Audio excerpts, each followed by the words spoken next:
My name is Adam Goldman, and I'm a reporter for the New York Times. I cover national security and the FBI, and I've been covering the hostage beat since 2014, since James Foley, an American citizen, was beheaded by ISIS by a British terrorist.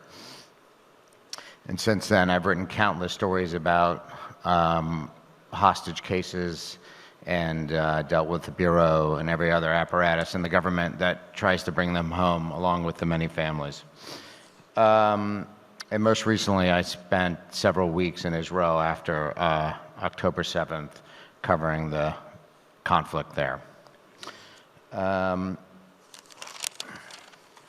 So let me get right to it and introduce Roger briefly. I know everybody's got his bio, so I'll save a little time there.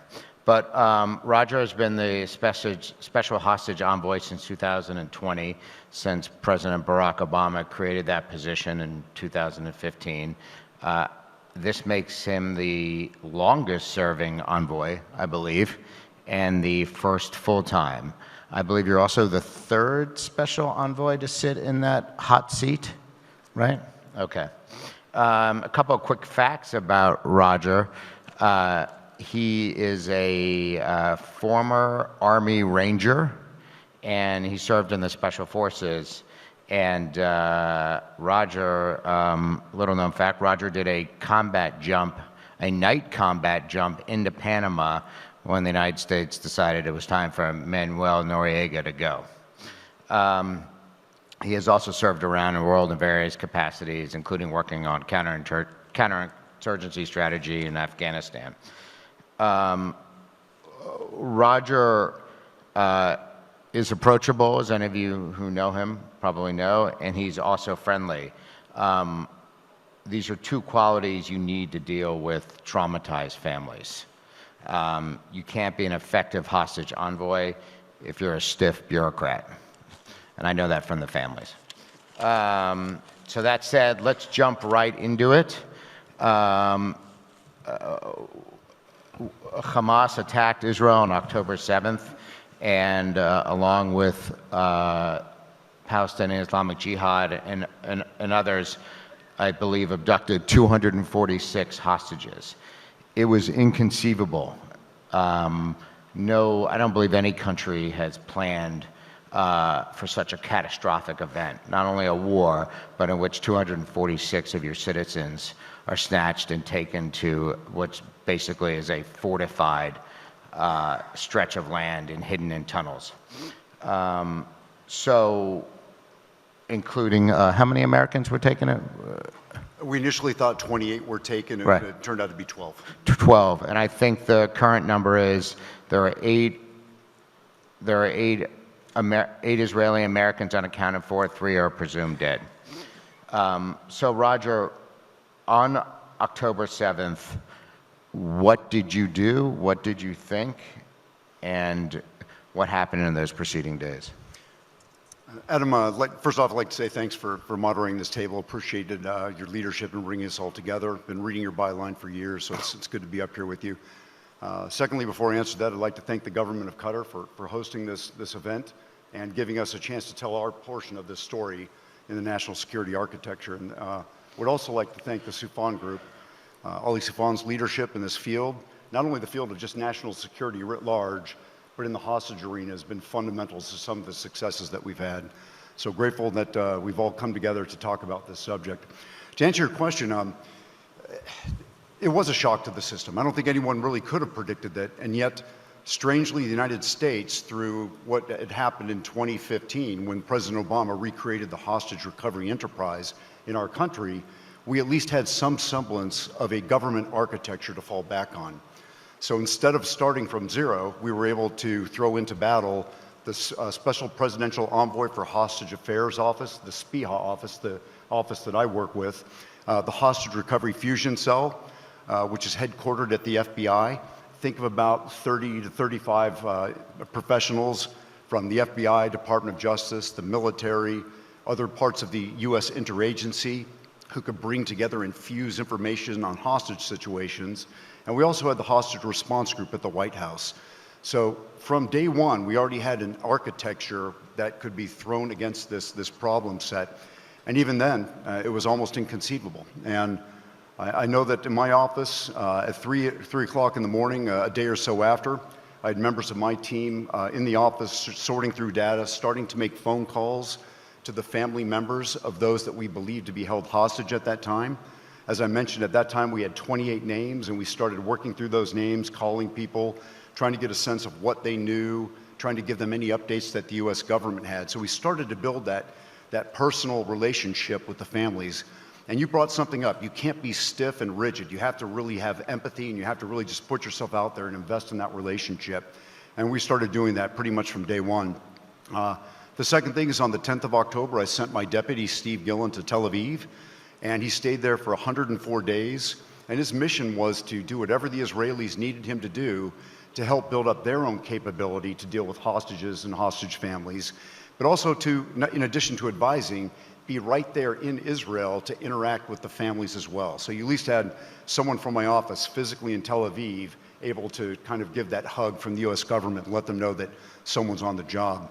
The third thing we did was we collaborated heavily with our colleagues at the Hostage Recovery Fusion Cell, because I think it was our sense that eventually these people would be declared hostages.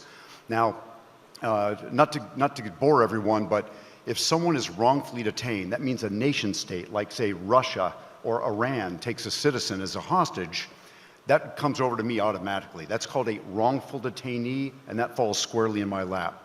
But if it's a hostage, if someone is if a person is taken by an organization that's designated as a terrorist group, that goes to the HRFC for primacy. The HRFC is the Hostage Recovery Fusion Cell. So we started working with our colleagues there and pulling together, sorting out lines of effort. Eventually, on the 20th of October, the cases were all designated as hostage cases. Sadly, by that time, we'd gone down the list and figured out instead of 28 Americans, we had 12. The rest were determined to be deceased. But at that point, by that time, we'd already had the ability to set up a phone call with President Biden. That took place on the 13th of October, where President Biden had a chance to do a video teleconference with some of the families that were in Tel Aviv in the United States. So really what we tried to do immediately is establish contact with the families, start pulling in information, building relationships with the Israeli government, ensuring lines of effort were clear in the United States government, and I'm going to go back to number one, building a relationship with the families. In fact, in the audience today, we have family members of some of those who are still held hostage in Gaza. So grateful that you're in attendance, and just know that the US government's going to stay on the job along with our partners and allies, and we're going to give you the information and empathy and love that you need to get through this crisis.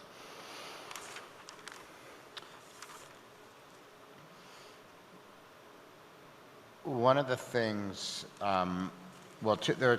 Israel's had two twin objectives. They've made this very clear: destroy Hamas and free the hostages.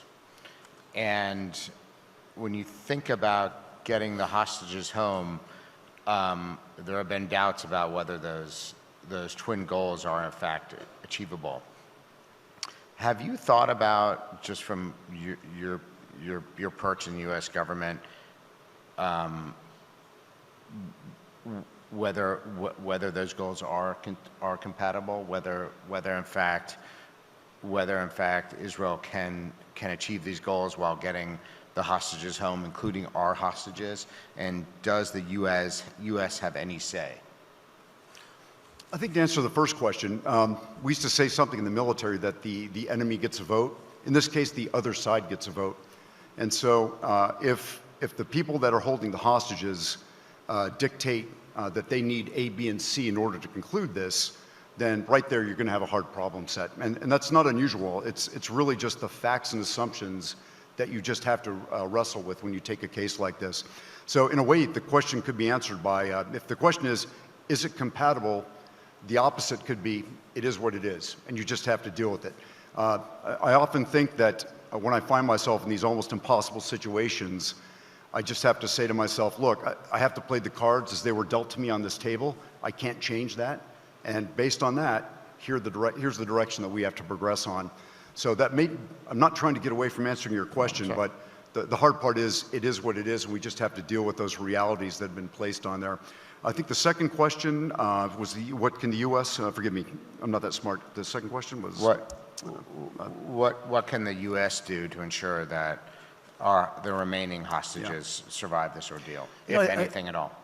I think as soon as this started, the Israelis asked their intelligence director, David Barnea, to assume lead of the negotiations. We mirrored that, and CIA Director Bill Burns took over the negotiations on the day-to-day effort. And I'd like to think that we're doing everything we can. And maybe if you wanted to get like proof of what's been going on, I mean, the President of the United States has flown out to Israel. He's been in pretty much constant contact with all of the different players involved, the stakeholders. Bill Burns has been out to the region numerous times. My boss, Secretary Tony Blinken, has been out.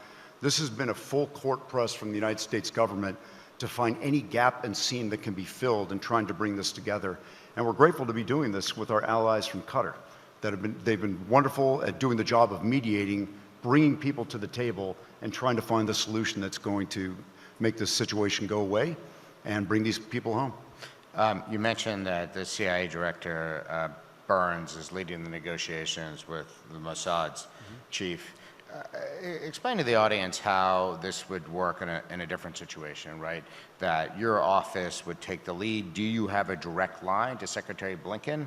And what kind of wasta, I guess, do you have in leading these types of negotiations? You know, they're all different. I'll answer one question first, and that is I do have a direct line to Secretary Blinken.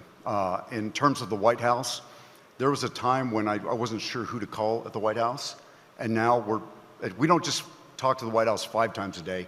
It's more like continuous, all day long. It's back and forth between the White House, the HRFC, people on Capitol Hill, nonprofits. I mean, we're working the phones or getting physically in front of someone all day long to try to come up with solutions. I think in terms of how negotiations work, we have a saying in my office: I don't care who comes up with a plan, I don't care who negotiates, and I don't care who gets the credit, as long as the job's getting done.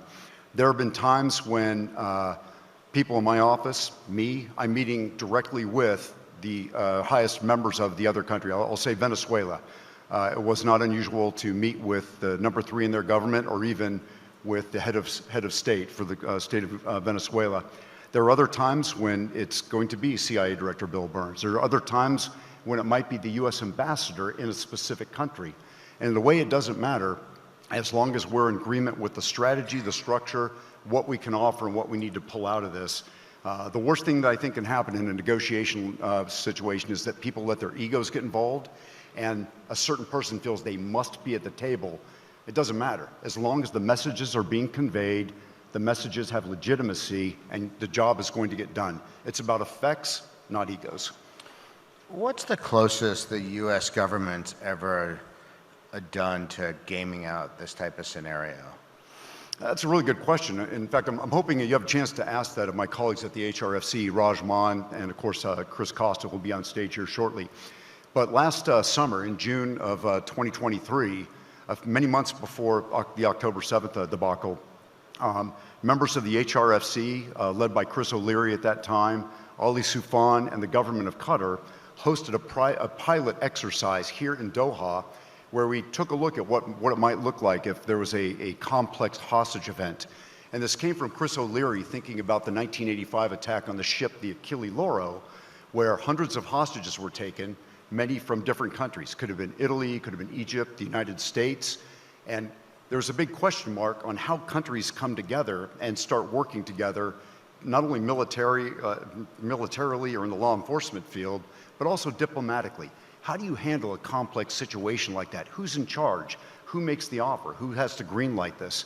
And this is something that was really bedeviling Chris O'Leary in the HRFC. So working with Ali Soufan and the government of Qatar, we came here and went through a 3-day exercise to kind of explore what that might look like. And ever since then, the HRFC has been working to kind of replicate that and host these multilateral, what we hope to be multilateral exercises in other countries to come up with a good way to get this done. If there was one thing that's just tragic, it's that I wish we would have had a few more exercises under our belt before October 7th happened.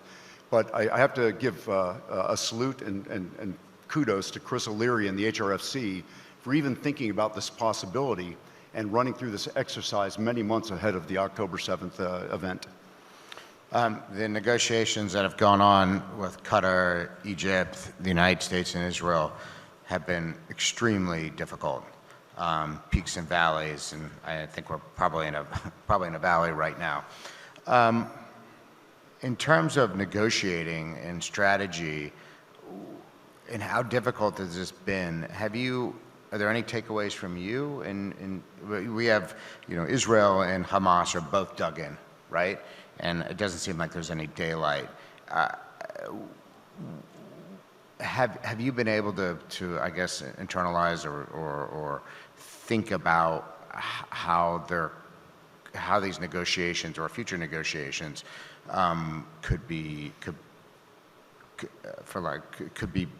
you could break through, essentially? We spent a lot of time thinking of that, and I'm not sure we come up with satisfactory answers. I think if we did, we'd be telling a different story right now. Maybe I could just say that, and this will be very simplistic, but it's very true. To get through these negotiations, you have to have stamina, resilience, you have to be creative, and you have to be very open to hearing ideas. And I think you have to approach it with a sense of humility. I think when you get to a special point in the negotiation where you've hit a stalemate, but you kind of can almost intuitively feel that there's something that should break through, but you just can't grab onto that, I'll go out and talk to anyone. And you know who gives me some of the best ideas? Family members. The family members have been watching their own cases. They watch it 24/7. They've been paying attention, reading the news. And if we get to a stalled state, I'm all about listening to what a family member might think about trying to break through. Now, they may not have access to all the classified information I have, and they may not have been in the negotiating room while we were pushing towards what was almost a conclusion that stalled. But at the same time, the creativity that the family members bring to bear in the partnerships that we have with them, I think has actually borne fruit. Because I'll tell you, I've said this before, if you've heard it again, I apologize, but every day I walk into the building of the State Department and get into this suit and tie, I lose probably 50% of my creativity. It just happens. You're a government person, you're just not creative. I hate saying that. But I think when you talk to people outside the government, whether it's other governments, whether it's the family members, whether it's even journalists, people that follow these cases, and you've been following it forever, I'd talk to you and say, you've watched this, you've seen this, you've been following it for 20 years now. What am I missing here? And you'd be surprised at how many answers come your way. I think I can ask one last question before we invite the panelists up. One thing that I've observed over the years covering these cases is the secrecy surrounding them. And as you can imagine, as a reporter, I like a lot of daylight and sunlight. But sometimes I'm at odds with the government about whether or not we should reveal these cases. And ultimately, it's not the family's decision, and it's not the government's decision if a newspaper decides that we're going to write about them. And both sides might not like that. But I have seen the secrecy, in fact, cause harm. In Syria, there was a media blackout, essentially, and you had a number of individuals from the West going into Syria and getting kidnapped, and ultimately they were beheaded, and people weren't aware of the dangers there. And also, families themselves are shell-shocked and don't know whether to go public or not. Do you have a position on this? Do you tell families, don't talk to the media, don't do anything, remain silent, we'll work on the case? We're the opposite. And I love it when Secretary Blinken says it, because he says it with the power and authority of the Secretary of State. And when he talks to a family, he says, don't let anyone in the U.S. government ever tell you that you cannot talk. Tell your story. If you feel you need to go to the press and sing your song, do it. Don't worry about it. We're the government. We'll crab around it if it creates some problems. The only time we'd ever do something that's different than that is if we think it's going to destroy an ongoing effort. And I've been in this job for over 4 years now, and I've worked with probably 70 or 80 families. And in that entire time, only once have I called someone to ask them to hold it down. And I only did so for a 3-week period before I called them and said, you're good to go. So we actually encourage the families to do what they need to do to tell their story, because at the end of the day, it's their loved one that's being held. They know what's best for that loved one and their family. And what we do is communicate with them so that they're better informed about what they feel that they should do. I'll even say that I have a full-time member of the Office of the Director of National Intelligence on my team, and one of his main duties is to declassify information so that we can give it to the families. We talk to the families, most of them, and I have like just under 30 cases right now. We talk to the families weekly, sometimes daily, sometimes hourly. It's not unusual to talk to a family member. Even while I've been here in Doha, I will spend probably 1 to 4 hours every day talking to family members, in addition to my duties of trying to conduct negotiations and doing the other things required. So we don't want to shut the families up. We encourage them instead to do what they need to do, and we're going to try to give them all the information that they can need, or use rather, to make those decisions. But the one last thing I'll say, because I know we have that clock going away there. In 4 years of this job, families have never leaked any information that we've given. They have a vested interest in these cases going their way. And so when you talk to a family member, I never worry about walking away and then finding them on the cell phone twittering what we just told them. If anything, they're very respectful of the information that they receive, and I think everyone's been exercising great judgment.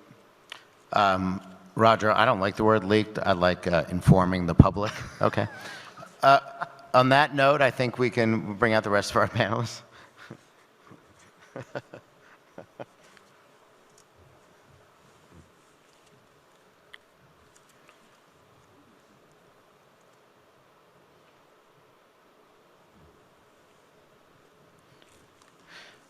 I'm going to do quick introductions, and if you want to say a little bit more about yourselves when I address you, feel free. We have Liz Naftali, who's a victims advocate. At the end, we have Raj Mann. He runs the hostage recovery fusion cell. Dr. Julie Sunday, right? She's the Assistant Deputy Minister of Consular Emergency Management Security and a Senior Official of Hostage Affairs, and leads Canada's Consular Policy and Operations Travel Advice and International Emergency Policy and Operations. And Chris Costa, who's a longtime Army veteran and served in the White House working counterterrorism issues. So why don't we pivot, go right from Israel to Liz, who is a fierce victims advocate, and we'll let her talk about how important that is. Okay, thank you. So my name is Liz Hirsch Naftali, and I want to thank first the Qatari government and the Soufan Center for inviting me and for being here today. I am an American hostage family. And everything that you were talking about prior, and what Ambassador Carstens was talking about the relationship between the government, the U.S. government, and the hostage families, I just want to say thank you, because it is true, and through this horrific process, it has been really heartwarming, you and your entire team, so thank you. So I arrived, and I want to thank all of you here for listening to this story, because as I've been here for the last day, what I've heard is incredibly talented leaders and people that have been doing this work for so long. And I am not a diplomat, I am not a politician, I am a woman who woke up in Israel on October 7th, visiting family at 6:30 in the morning to sirens, and I ran for a bomb shelter to a safe space, and at 6:30 in the morning, and by 8:30 in the morning, I had been back and forth to the safe room at this hotel a few times. And what we learned was that there had been something happening at the border between Israel and Gaza. I called my family that lives in a community on the border, and they didn't answer. And then I called my sister-in-law, and I said, do you know what is going on with our family? And the first thing she said was that my niece and her husband had been murdered by Hamas terrorists, and their little baby, the 3-year-old girl, had also been murdered by Hamas terrorists. I was in a hotel room for the whole day, and what we learned during that day was that at 6:30 in the morning, Hamas terrorists had entered my niece's home. My niece is an American, was an American, and she was putting her children in the safe room, a 3, a 6, and a 9-year-old. And while she was putting them in their safe room, Hamas terrorists came in and murdered her. These 3 little children ran out. They went and they met their father, who was coming back, and they all ran, and he took little 3-year-old Abigail in his arms, and they ran. And Hamas terrorists then murdered him. He fell onto Abigail. The 6 and the 9-year-old ran home, locked themselves in a closet where they remained for 14 hours on October 7th. All they had was a cell phone. That was their connection to the world, and they were our reporters on what happened that morning. What we learned a few days later, when the community was cleared from the hundreds, there were approximately 350 Hamas terrorists that attacked this community. And what we learned was that little Abigail at 3 years old had managed to crawl out from under her father's dead body, covered in his blood, and gone to a neighbor. And this neighbor took her in. This neighbor put Abigail with his wife and 3 kids in their safe room, and he went out to protect the kibbutz, and he was injured, and he did not return. A few hours later, 15 Hamas terrorists entered their home. He took this woman, her 3 children, and my great-niece Abigail, a 3-year-old, and they took them as hostages into Gaza. For 51 days, that is all we knew. For 51 days, 49 by the time we actually learned that she was a hostage, I returned to America and I became an advocate, which meant that I basically went. I met with Roger and his team. I met with people in Washington, traveled, and did everything I could to get Abigail and 240 hostages freed. I'm going to fast forward to 51 days after Abigail was kidnapped. She was released. She was released, but she came back to no parents. They were murdered, and no home. It was destroyed. As I sit here, I am in great appreciation for the United States President Joe Biden, who led the efforts for that hostage release, and his administration and his team, and to the Qatari leadership, to His Excellency the Prime Minister Al Thani, for the mediation and the work that they did. Because it is clear to me that their diplomacy, their efforts, is what brought Abigail and 109 women and children home at the end of November 2023. I sometimes wonder if they hadn't done that, if Abigail and 109 women and children would still be hostages in Gaza. I hate to think that. But I'm sitting here 228 days after October 7th, and I am still an advocate, because for me, this is beyond what the trauma and the tragedy of what happened to our family is, because there are still over 130 hostages currently in Gaza, somewhere in the dark. Abigail was in the dark. She was silenced. Child was told not to laugh, not to cry, not to speak. These people have been there 228 days. We have no signs of life. We do not know their condition, but we know that they are in the tunnels deep in Gaza. These people represent people from over 20 nations. There are 8 Americans, as you mentioned. There are people from over 20 nations, 5 religions. They are Jewish, they are Muslim, they are Christian, they are Sikhs, they are Hindu. The reason I say this is so that you understand they are us. They are Americans, they are international humans. And so I will just say the following. Today, and for 7 months, the message of myself and these other American hostage families that I specifically worked with has been, we need to release these hostages immediately. We need to stop the fighting, and we need to make sure that the Palestinians living in Gaza are taken care of and that they have what they need to have a quality of life. All of these things have to exist at the same time. And so I just want to say thank you, and I appreciate this opportunity to tell our story, the truth of what happened on October 7th, and this humanitarian crisis that affects us all throughout the world. Thank you. Let's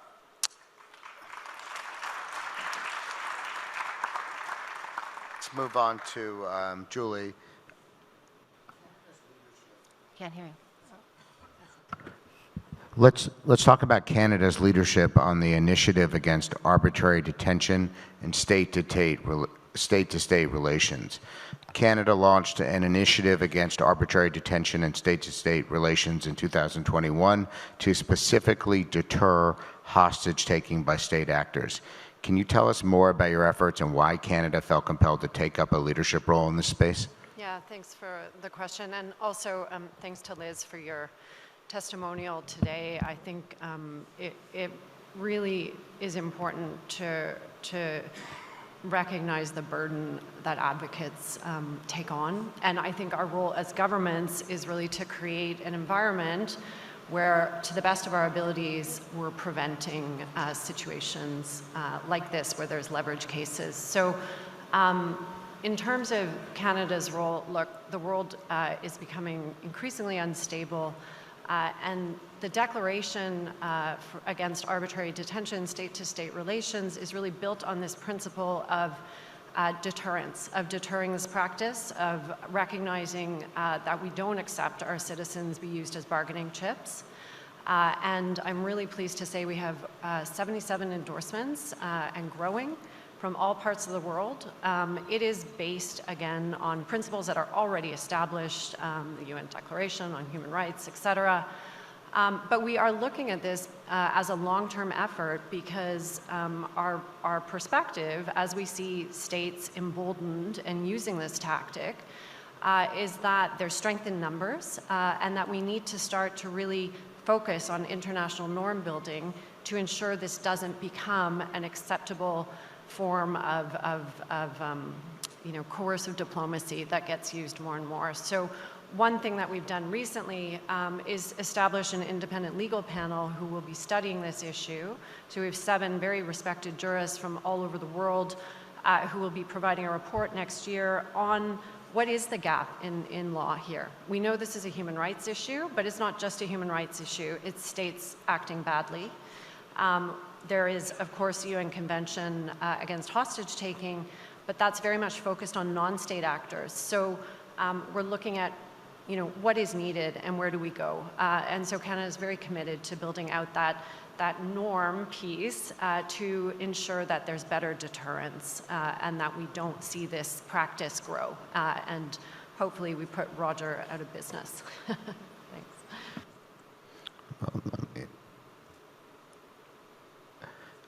How is hostage diplomacy different from hostage taking? Given your focus on hostage diplomacy by state actors, can you explain how it differs from hostage taking? Sure. So, I mean, we treat every case, every case is individual. And I think there's leverage in all cases, but, certainly in the case of state hostage taking, there's a message being given, and this is a message linked to a broader context, international relations. And so I think the key distinction here is that in those cases where we have state hostage taking, that there really is a need for diplomacy, senior level diplomacy, and there's a need to look at how that can be used to help resolve cases. So again, we look to all of our partners, and this is where global solidarity and cooperation comes into play. We're working with allies, but we're also working with regional actors, other partners, and I would say that our ability to work together cooperatively as an international community is getting stronger and stronger. Unfortunately, because we have more and more of these cases, but also because we're just understanding what everybody brings to the table. So the diplomacy piece is really key, which is why I'm in the position I'm in, which is why Roger has the role he has. And you're going to talk to people who have incredible skills here in actually responding to these crises as they happen, which is also very, very important from a tactical perspective. But there are broader sort of diplomatic conversations that need to happen. I will say, though, in the experience of the families, it is profoundly affecting whether your loved one has been taken by a state or by a hostage, by a terrorist organization. And it's really important for us in all cases to engage the families and to work with them as partners. And they will sort of bring a lot of knowledge and information to the table.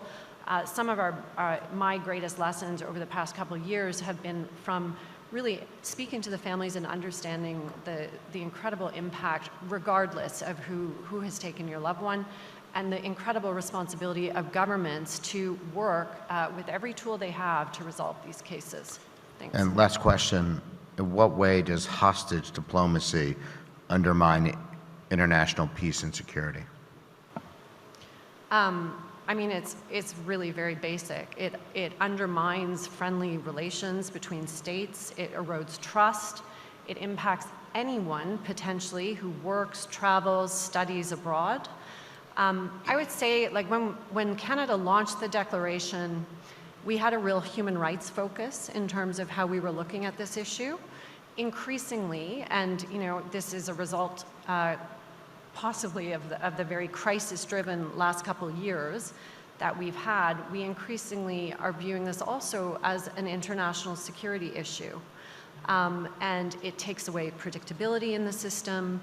The rules of the game no longer apply in these cases. And this is where we're committed to looking at how do we reinforce the rule set to raise the stakes for states who are engaging in this practice, because it is an international security issue. Thanks. Let's move on to Chris Costa.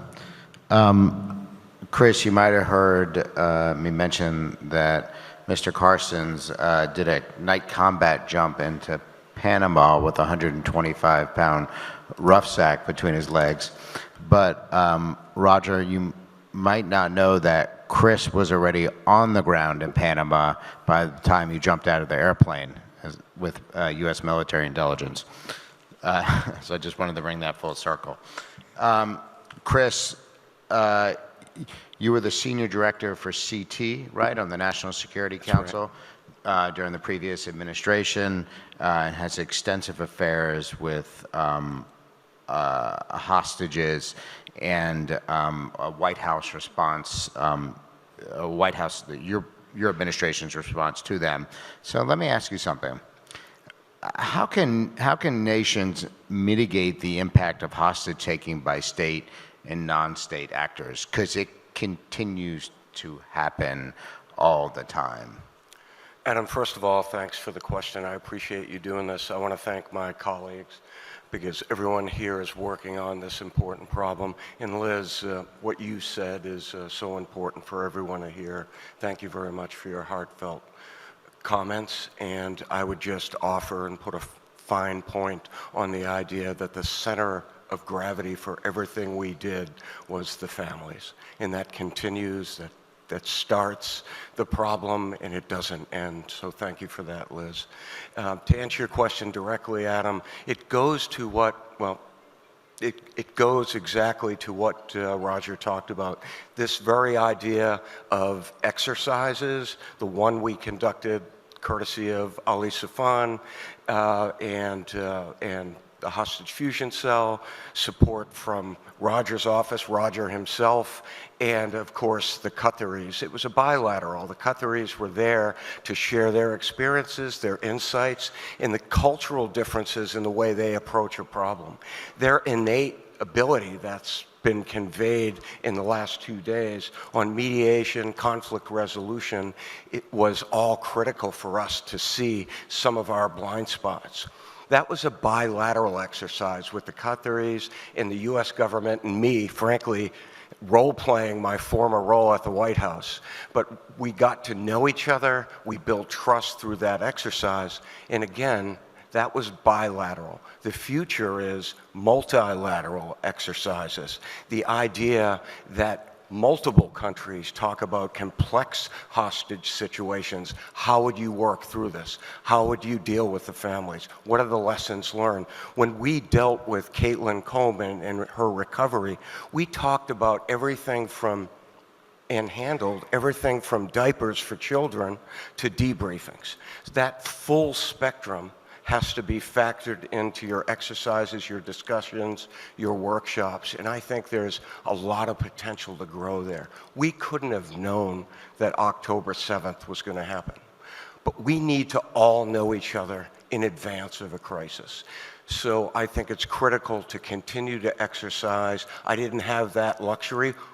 Although one time we worked on an Asian Pacific exercise, despite the busy schedule that we had, I stopped, we put together an exercise, and we work with our Pacific Command to talk through a potential hostage exercise in the Pacific. That was invaluable to talk to a U.S. general officer in other special operations and intelligence pieces that was built in.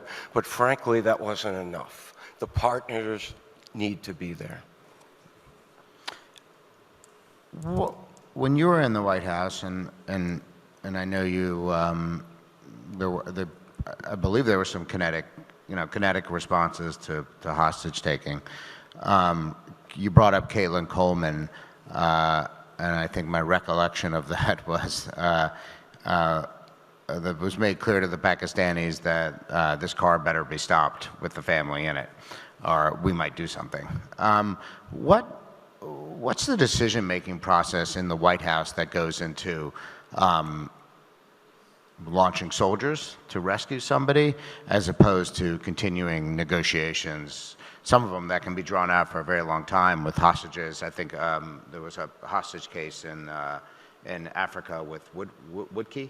Yeah, Woodkey. How long was that? That was over 6 years, right? And eventually that ended it with a release, right? Along with a French citizen. Is that correct? And maybe you could touch on this, Roger. But Chris, you were there. How do you guys weigh that? Continue negotiations or send in commandos? Frankly, all courses of action were on the table. And I've conveyed that in different forums, the very idea that diplomatic intelligence information is factored in, of course, and driving what your end state is, what your course of action development is going to, how it's going to manifest. So diplomatic intelligence and military rescue options. And that's, again, to go back to last July, that's what played out. There was a tension, an inherent tension between the idea that the U.S. wanted a rescue in this exercise, and the Qataris said, we think we can do some negotiations, and that's important. With Caitlin Coleman, there were other options that were on the table. In the end, the Pakistanis did the right thing. They conducted a rescue operation. But we, in the United States, had other courses of action that we were considering that were on the table, and always think through contingencies. So that's how we handled it at the White House. That had an excellent outcome, and I think it's a good model. Let's move on to Rajiv Mann, who is I believe the 5th director of the hostage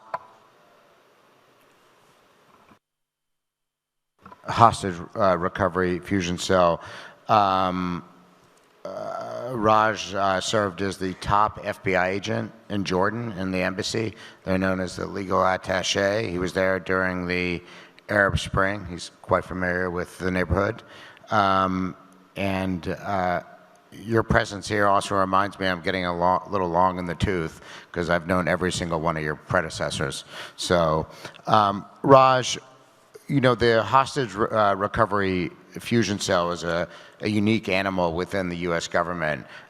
It brought together all these entities within the government, from the State Department, the CIA, the FBI, DOD. Sometimes they don't always get along, but now they're all housed within the FBI. Explain to the audience what this cell does, what its missions are, and how it works with the rest of the government at large. Sure. So the mission is to speak to the entire community with one voice.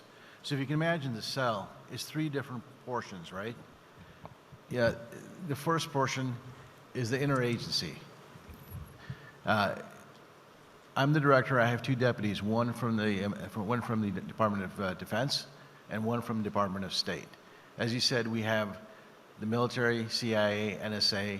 If you skip over to the state, we have this a person from the SPIA's office, counselor's office, and then over to justice, where we have a U.S. attorney and FBI agents. And the whole idea is we're looking at one set of information. We collate all our information from our databases, and we feed the NSC with all the information that we have without having it stovepiped, right? So they have the full information in front of them so they can make the decision, whatever decision they need to make. The second part of the cell is the family engagement team. We have a psychologist, we have victim specialists, we have counselor services in there, and also the FBI team. This team serves as the first contact to the family in an event. You have your investigators, you have a psychologist, and your victim specialist. So when an event happens, they have access to the government and services they need to move their daily lives forward. And the third portion is our extraterritorial hostage unit. What that is an oversight of all the hostage cases. So we have oversight of all the hostage cases. The FBI breaks the world up in 4 pieces, right? So the Los Angeles office handles everything from the Pacific to India. The Washington field takes the Middle East. New York takes Africa and Europe. And then the Miami field office takes South America. So if there's an event in any parts of the world, those are the field offices that respond, and and we handle the program management aspect of it. In many instances, hostages do not come home alive. It's the terrible reality of this plague. The FBI, its mission is not only to get people home alive, but it has another mission, right? To recover the remains of Americans who have been killed overseas. And you've had some success doing that. You're still working on other cases, such as the Americans and the Westerners who were killed by the Beatles. But can you tell us about a recent case in which you were able to use the authorities you have and essentially the vast power of the U.S. government to bring closure for one family? Sure. So the case that comes to mind is Cindy Mazzell out of Seattle, Washington. Cindy was a aid worker who taught English in Afghanistan. Sometime in 2008, she was kidnapped and eventually killed. We worked the case for a decade, and then stayed in contact with the family for the entire decade. And then in 2021, the U.S. government, through Rewards for Justice, offered $5 million for the information on Cindy and the return of her remains back to the U.S. In 2023, the FBI got a small fragment of her bones, and we were able to test that and to confirm it was Cindy. And we worked diligently through our sources and our methods to bring the rest of her remains back, and then we'd had agents travel to Seattle and deliver her remains to her family. Shortly, 2 to 3 weeks later, the agents and myself went to a service for her celebration of her life, where I got to meet her family, hear her stories, and kind of got to know Cindy from their stories and conversations. In 2014, after there were a series of abductions and beheadings, as we mentioned, President Obama created the SPI, created the Fusion Recovery. Families were outraged at the way the government had treated them. and this led to these fairly significant changes within our government, how we deal with these families. And the government itself has put in place mechanisms to provide information to these families. I believe you have a declassification officer within the fusion cell, correct? That's correct. Yeah. But one of the toughest things to do, and sometimes it's because of the nature of the sensitive intelligence our government collects, is informing the family that their loved one is dead. And I'd like you, if possible, to walk through that matrix you use, if in fact it is a matrix, or the decision-making that goes into sharing with the family the fact that you've collected intelligence that there's a strong chance that they're dead, and what it takes to actually do something like that. Sure, so let me break this in 3 parts. First, we started with the family. We presume they're alive until we have evidence that is with high confidence that the person has deceased. Regardless of their status, the FBI works the case diligently, with effort, either way. Our main goal is to either bring them home alive, if not, repatriate them with their family, and then finally bring justice for the family. So let's talk about intelligence. Intelligence is not an exact game. A lot of the places where the hostages are kidnapped, or the victims are kidnapped and made hostages, are remote. Our ability to collect, our ability to get information is not as robust as it would be in other places. So you get fragmentary information. Sometimes human information contradicts each other. We have our analysts look at all the information and kind of make assessments of what is good and what is not good, right? And throughout the process, you will get notifications that perhaps the family member has perished. We're very careful to analyze that information and make sure we're very confident when we deliver that message, it is the right message, it is the accurate message. So the assessment process goes, we have confluence of information that comes through. When we have high certainty or information that we feel that is very good because the source is very good, we make an assessment. And we take that assessment and we send it to the community. The intelligence community at large. I'm sorry, yes, to the intelligence community. And it's like, almost like an academic discussion where they look at the rigor, they look at the information, and they provide their assessment, whether they agree with our assessment or they don't agree with their assessment. And if they don't agree with our assessment, they provide the reasons why. We collate that, we look at the whole thing, and if we're still pretty certain that where we got the information is the correct assessment, we'll share that with the family. Even if we don't agree, that information is shared with the family for their own information. You mentioned earlier making sure justice is done in these cases. And I know Gitmo looms large in the world, but you could probably ask most FBI agents, and they wouldn't consider sending somebody to Gitmo justice. When you, as the director of the cell, are engaging with prosecutors, are you advocating for, can you advocate for criminal prosecutions in cases? So on these cases, we have a prosecutor on board from the start.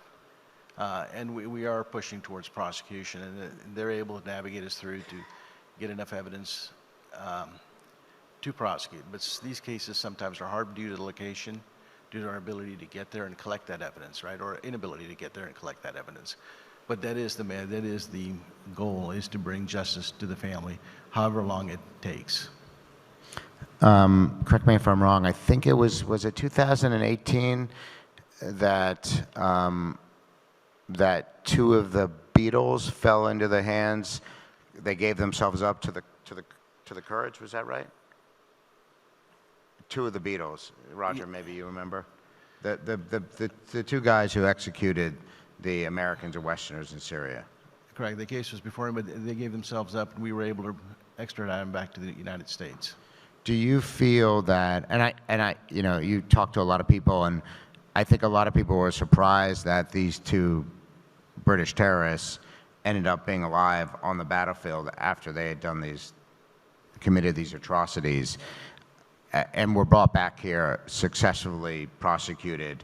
And in fact, I believe Diane Foley was able to spend time with one of the people who killed her son. And in fact, I think they were charged with kidnapping and resulting in death.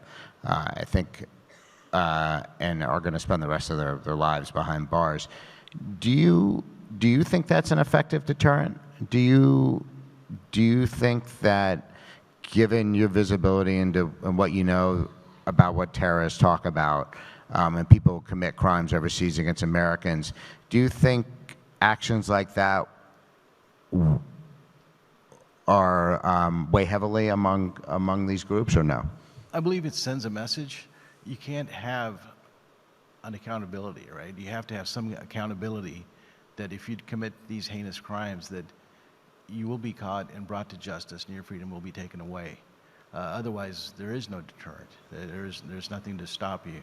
On the same note, I had a chance to talk to a victim that escaped the Beatles. And in our discussion, he had mentioned that he would have never thought that the day would come where he actually got to testify against the Beatles, that justice was served. It never occurred to him that this day would come. Liz, what does justice look like in your case? Does it look like an American prosecution of a Hamas terrorist? Because the Washington field office of the FBI does have criminal cases opened on every single one of these Americans who were abducted or harmed. What does justice look like for a victim advocate? It's a hard question. Smadar, my niece, was murdered. She's American. And it's interesting because for so long we were focused on getting Abigail back and making sure that hostages were returned, and we still are. But it is now a fact of something that we just had Memorial Day in Israel. We acknowledge that, you know, that there is something that happened and she is no longer here and she is an American. And so for me, what does justice look like? Whoever murdered her should be brought to justice. You know, the story, here we are with like terrorism, and I've been listening to different terrorism stories from throughout the world today. And the one thing, and it was spoken about just now, which is if you do not prosecute and you do not stop, there's no end, and people don't think there is any consequence to this. So I think that it is important. And I also think that in the same breath, you know, for my focus, that's the focus of the government, and I support it, but my focus is on Abigail, on the children, and how do we make sure that they can have a beautiful life. And so when you ask that question, I agree and I understand, and it has to be prosecuted. But as a hostage family member, for me, it is really about making sure that Abigail and the Abigails of the world, these little children that we are all trying to protect in Israel, in Gaza, throughout the region, the world, do not wake up 40 years from now, 30 years from now, and sit here and have to go through this once again. So for me personally, this work right now is how do we bring a close? Because the other piece that's interesting is that until these hostages are released, until they are back home with their families, and most of them in Israel, Israel cannot move forward. Israel cannot heal. And so when you ask that question, it brings up so many other areas of how do we move forward and what are the consequences.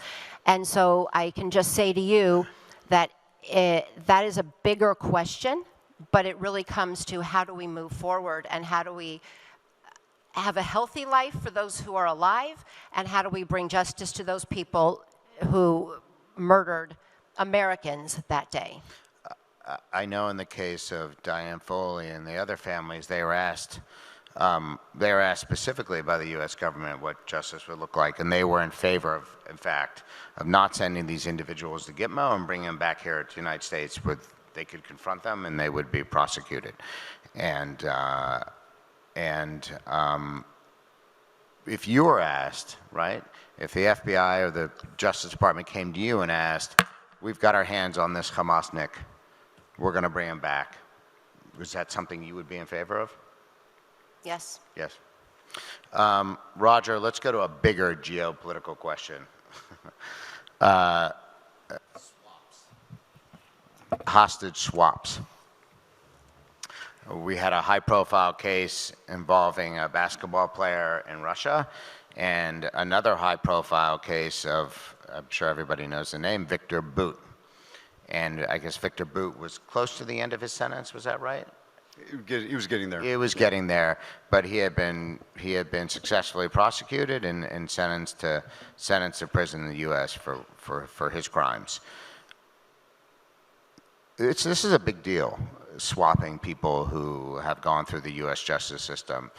Maybe other countries don't see it that way, but certainly within the U.S. and within the Justice Department, they certainly see it as a big deal, right? Because I guess some might think you're creating trade bait, right?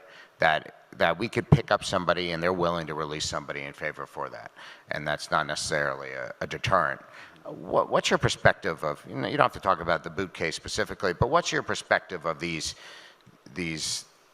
for lack of a better word, swaps or phrase? I almost shut your mic off so you couldn't answer that question, but I figured I'd give this a shot. So, and this is a tough topic. I think in terms of the Department of Justice, maybe their feelings about it, maybe other members of the U.S. interagency, one thing I'll throw out there is that before we do something like a swap, we exhaust a lot of other efforts. It's not unusual to spend a year or two engaging with the other side and finding out what is going to work and what's it going to take to get them to give this American back. And it's not unusual at the very tail of that when you start to figure out that the other side wants a prisoner that's held by the U.S. and that the only way to get your American back is to conduct a swap. You have to account for your math. I've been to big meetings where I'm being held to account by some of the senior leaders in the U.S. government. They'll say, Roger, you're asking us to swap someone, but did you in your office think about trying this? And I have to say, yes, sir, we thought about that in March of 2022. It didn't work. Well, did someone think about trying to do this? Well, actually, we tried that from February of 2021 to October of 2022, and that failed. And then someone else might ask, well, did you think of this? And well, we did, but the U.S. Congress would not allow us to do that. And so as you go through the mathematics of what you've already tried, sometimes you come down to the one thing that the other side wants to get this done. And in a few occasions, it's actually been a swap. Now, that's unpalatable, and yet it's a few things. Number one, it's important to get these Americans back. To my mind, if the president makes the final decision to trade someone to bring an American citizen back, I know that at one point that American's going to step onto a tarmac on U.S. soil, fall into the loving arms of their family that's missed them, and I think that's going to be a win. Did we commute someone's sentence, which by the way is legal, and send someone back? Possibly, but we're trying to weigh all these things so that we're making the best decision.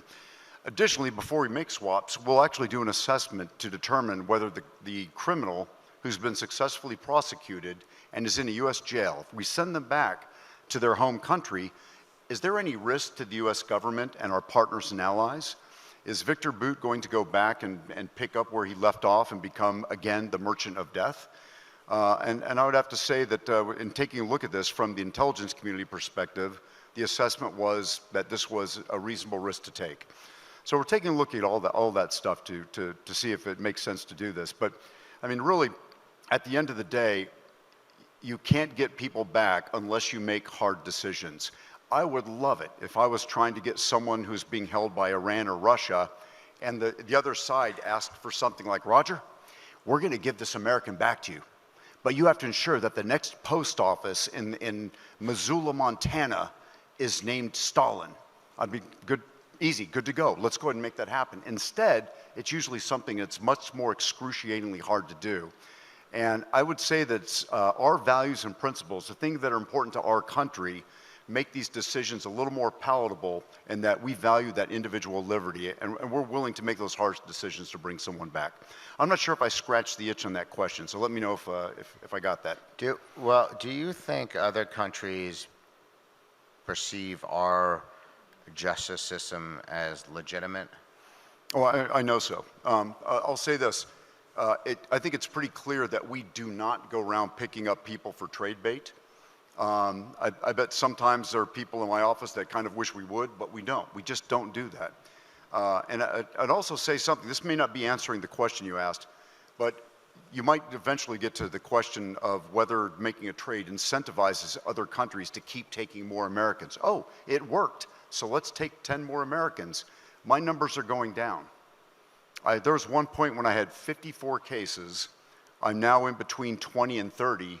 And so the fact that we've actually conducted a few trades and swaps, as you call it, my numbers, you would think, common sense would say they would be going up. Instead, they're going in the other direction. Countries are not going out and taking more Americans to use as trade bait. Let me segue to Julie. They're not going out and taking more Americans, but they might be going out and taking citizens of our smaller allies, who they might effectively try to bully. Less pain in taking a Canadian citizen than perhaps taking an American citizen. And I guess, Julie, how do you deal with that, and what do you tell Roger? Well, I think, I mean, it's really complicated. I think Roger's right that you need to do everything you can to get people home. And there are many, negotiations are complex. There are many different elements to that. But, of course, we also need to build a context that deters, states from using this. So if you're Canada, this is part of why the declaration is so important to us, and also many of the other countries who have signed on, because there is strength in numbers. It's one thing for, and when states do this, they are trying to isolate you, right, in this bilateral back and forth. When you have then 77 of your friends who have said, this practice is not okay. We don't think that, taking citizens as leverage, as bargaining chips is not acceptable. That's a much bigger group to have backing you. And that's a better discussion to have, and that's a better negotiation. So I think, it's, again, it's complex, it's case by case. Are Canadians at risk? Yes, like many other citizens are at risk, and not just in Western countries. I mean, this really is something that can happen to anyone at any time. That's something we've seen, and we're seeing that as the global context gets more unstable. That's, it's been very interesting to see the declaration and discussions around that resonate more and more globally. And I think it's an unfortunate reflection on the world we're in right now. But at the same time, it's a great example of us working together collectively across regions, across different continents, to build a safer world for our citizens. Because one of the most impactful things I've had, and I mentioned this, was speaking with victims and their families. You can never, what the victims of this can never get back is the time they lost. And so, that we can't fix, but all the other stuff, getting better at responding, creating a safer environment, being clear with our citizens in our travel advice where these risks are, et cetera, is really crucial. And so we have to do all the stuff we can do much better, and we're doing that. Though there's, and I won't name them, but there's a band of countries that will probably never sign this declaration. How does and in some instances operates outside of international norms. How does the international community, it's got to be more than a declaration, and Roger, you can weigh in too, Chris, how do we get them to operate within these norms and essentially stop snatching people for trade bait? Maybe I'll start and then turn to Roger. But And then again, I'll have Chris weigh in. I want you to weigh on that. it's about raising the stakes. And in the short term, it's about all of us working together, whether it's the U.S. and other countries, collectively to resolve these cases, right? In bigger groupings. And at the same time, it is also, and this is why, it's kind of get the lawyers together, boring work, but it is really important, the work that this international panel is doing, to look at what the gaps are in international law. We think, and we know the principles against arbitrary detention are enshrined in UN conventions. But there is something special happening here where states are using this as a coercive form of diplomacy. And what we're trying to do is tease that out and look at what is the effective response then. You can go, if you're arbitrarily detained, there's a working group on arbitrary detention at the UN, but that's very much an individual taking that to the working group and then the working group engaging the state. There's no real reflection there of the state-to-state leverage piece that's going on in these very particular cases. So, we're going to work and build out that terrain so that it is clearer, and that states who may want to use this tactic pause before they do. Yeah, I'll just weigh in on that and say that the lessons we learned post 9/11 about building a cohesive counterterrorism partnerships with multiple countries across the world, we need to follow that line of work in terms of building those kinds of relationships, in terms of hostage taking, and continue to work and broaden the work that Canada has done.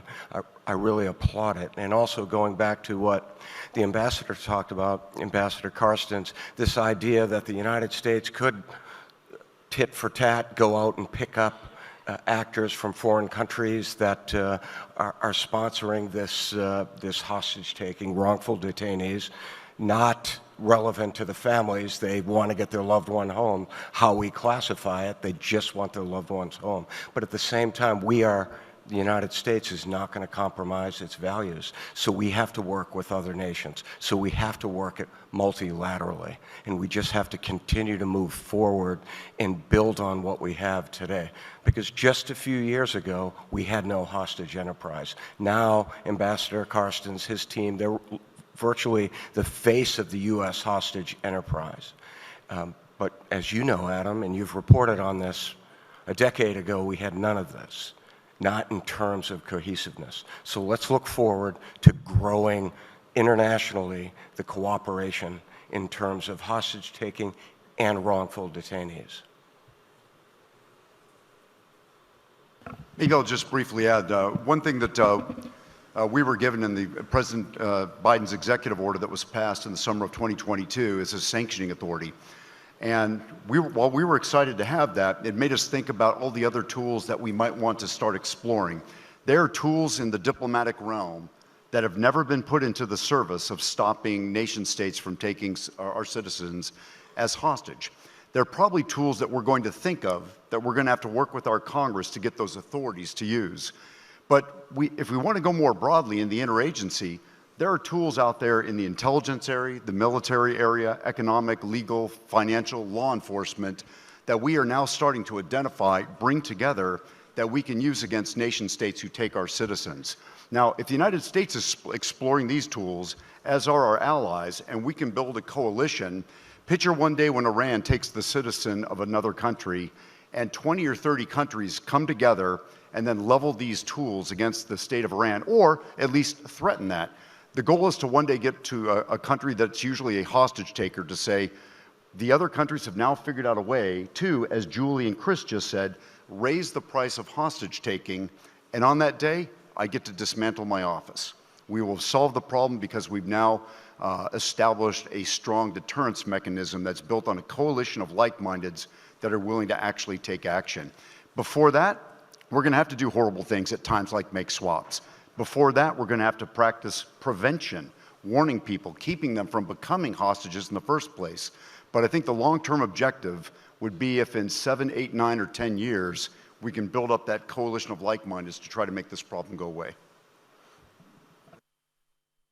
Raj, given this new hostage architecture within the U.S. government, have you seen other governments, certainly within Five Eyes, trying to replicate what we've done here? What are other governments doing, and is it similar or not?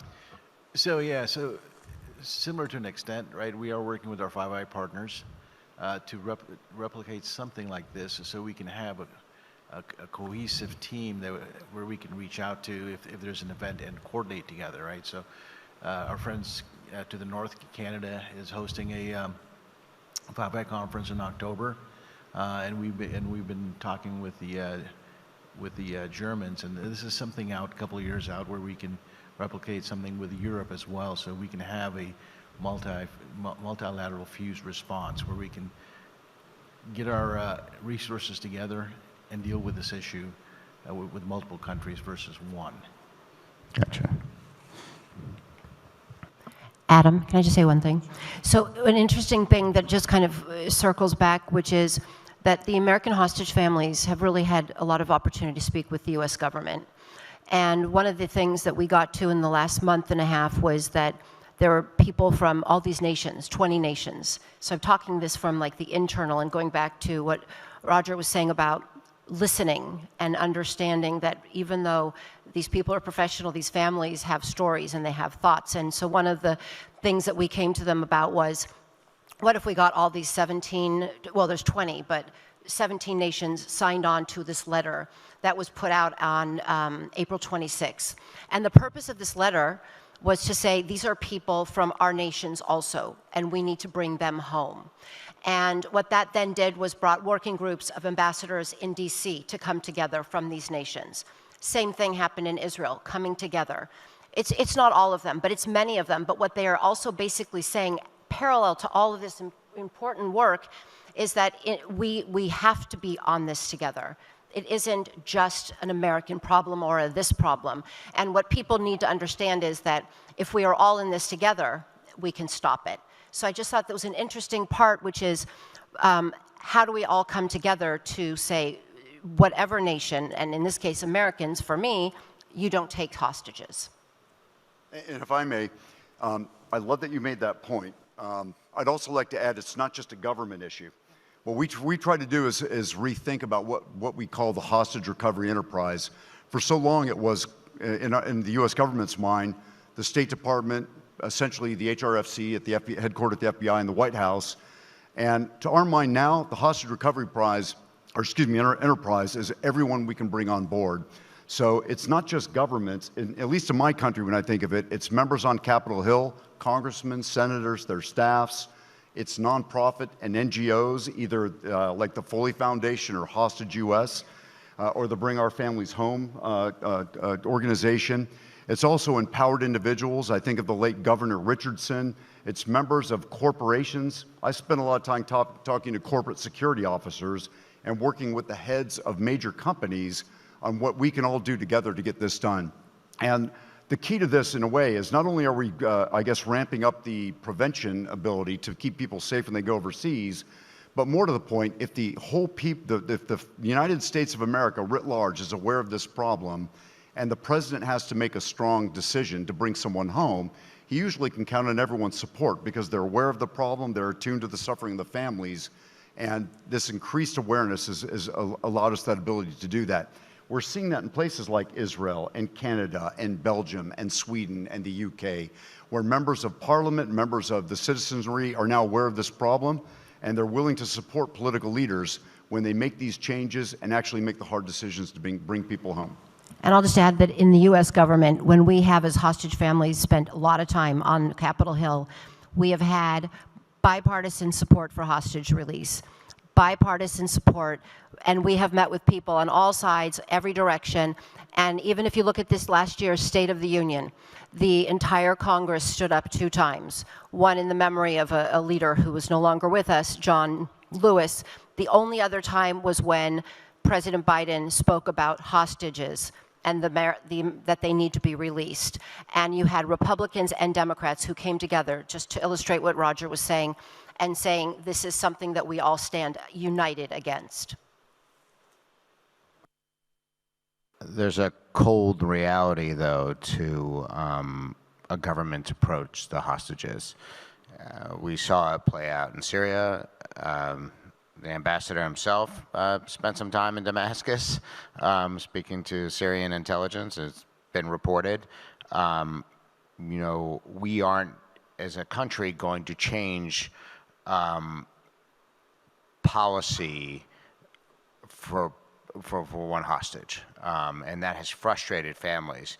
And I think it's frustrated families in Israel too, right? Deeply frustrated with how the actions our government's taking and how it's not leading to the freedom of these 100. And I guess, Roger, maybe you can touch on this, and Liz, how do you explain this to families, this cold reality, if you even have to? I think it's not a bad thing to talk to the families about this. The more informed they are, the more they understand what we're going through, the more that we bring them into this, the more that I think they're willing to work with us. Now, and so there are some situations where it's not a trade. It is going to require a huge move on behalf of the U.S. government and a policy. And you're right, sometimes that's just not going to happen, or it's going to be very hard, or it's going to take some time. What I can tell you is no matter what, even if it looks like it's impossible and it's requiring a policy move to get someone home, we're still working under the scenes to talk to the other side to try to get them onto something else that we can give. And that's kind of the key to all these negotiations. Sometimes they want something that's in the no can do, impossible category, and part of my job is to get them into another space to where we can finally come up with something that makes sense. Is that standard? Does everybody start high? Oh, everyone starts excruciating. Yeah, it's always maxed out. The strange thing is, and maybe this gets into an earlier question, sometimes the cheapest thing you can do when you look at all the options that you might want to throw to get someone back, it's the personnel swap, because the policy option is just almost in the impossible part of the category. So, but I'll turn it over to Liz. What do you think? I'll say three things. One, we've sat with National Security Advisor Jake Sullivan, and some days he gives us the information he can. Obviously, there's a lot of stuff that he cannot share. But what he has done is been honest. And being honest, even on rough days when it is not going well, is much better for a hostage family to hear than all the noise of the press and everything, their stories and people's speculations. Because at least you know that there is a commonality and that he cares enough to tell you it's bad, or cares enough to tell you it might be better. Either way, I think that is a huge part of this process. And for hostage families, I think I'll just say that part is an important part, is the honesty. But I also think that the integrity, Roger had said early on to me and to a few families, this isn't a sprint, it's a marathon.